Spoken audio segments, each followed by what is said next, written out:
Hey everyone, it's Marissa and welcome back to the Coolio Squad. So, it has been a minute since I've last uploaded here. It's been pretty crazy in my life. I actually dropped out of college and now I have more time to film, so hi. I also had a mental breakdown and shaved my head, so that is fun. I'm pretty happy with it though. I'm trying not to hate myself for it because I do actually like having really short hair. I like not having to shower as often and stuff like that. Anyways, today I'm going to be talking to you guys about how I overcame my addiction to self-harm. So this week's theme on Coolio Squad, by the way, is challenge, and you're probably expecting a challenge video that would be really fun, but no, I'm here talking about something really serious and really upsetting. So yeah, this video could be triggering to people if you self-harm.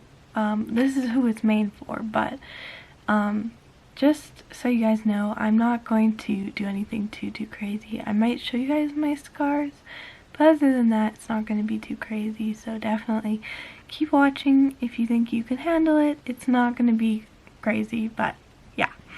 So the first thing I'd recommend if you self-harm is to seek help, and I know you probably hear this a million times, but I really wish I did that because I got caught, and I hate the word caught because really it shouldn't be something to be ashamed of or anything like that, but that's how it felt. I felt like my whole life, like I had a whole hidden life from people and they discovered it, so it was really scary for me.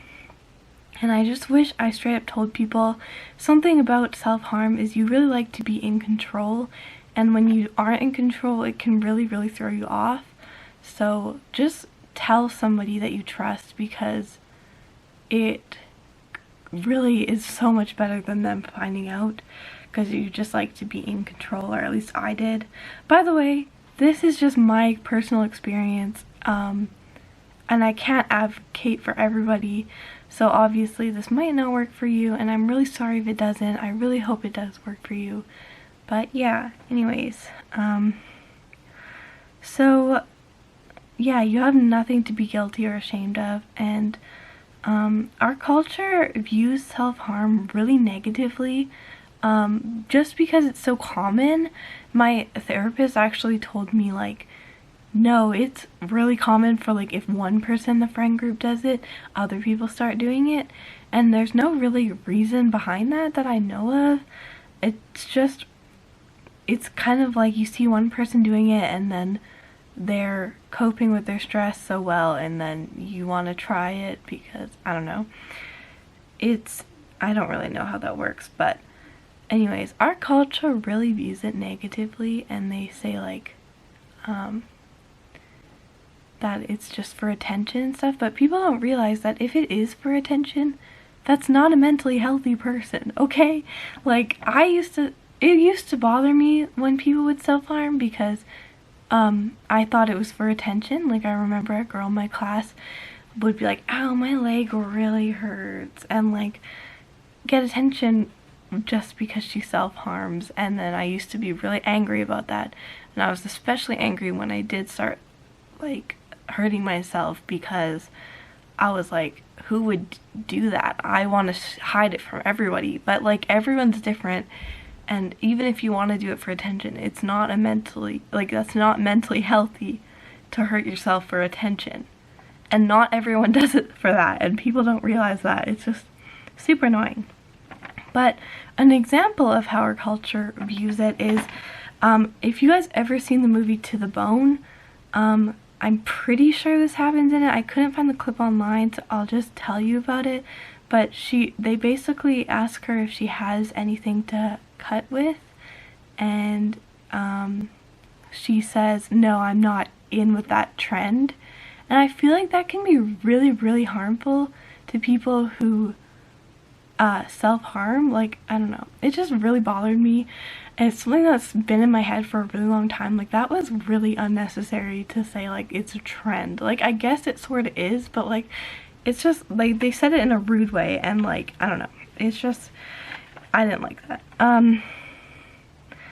So here's what I did that I think stopped what I was doing. I honestly can't tell what I did that made me stop, but I was addicted to self-harm for about 2 years, I think, or a year and a half. I don't know, a while. So this is what I did, and I eventually stopped. I still relapse every once in a while, but you know, I don't like to say that, oh, I haven't gone a year because I had one bad day. I like to just say like, oh, it's been a year. Just because it makes me feel better that way, and you know, it's my life, I can control it. So what I did was I took photos of my arms and things that I hurt, not as a trophy. Well, it kind of was as a trophy when I first did it. I was really proud of myself, but then it changed to be more of like, I could look at it and it would give me the same effect as actually doing it, if that makes sense. So it really helped me to not do it. Yeah, I don't look them up online. I do not recommend that. Some of them are really scary. I did that before and it was really scary, and I don't recommend that. And I don't recommend taking pictures as like a trophy, and definitely hide them. Don't show them to anyone if I were you.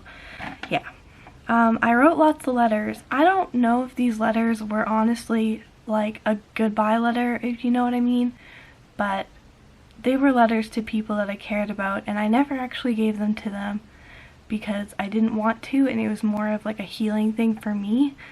And it made me realize how much I would miss them if I did pass away. So yeah.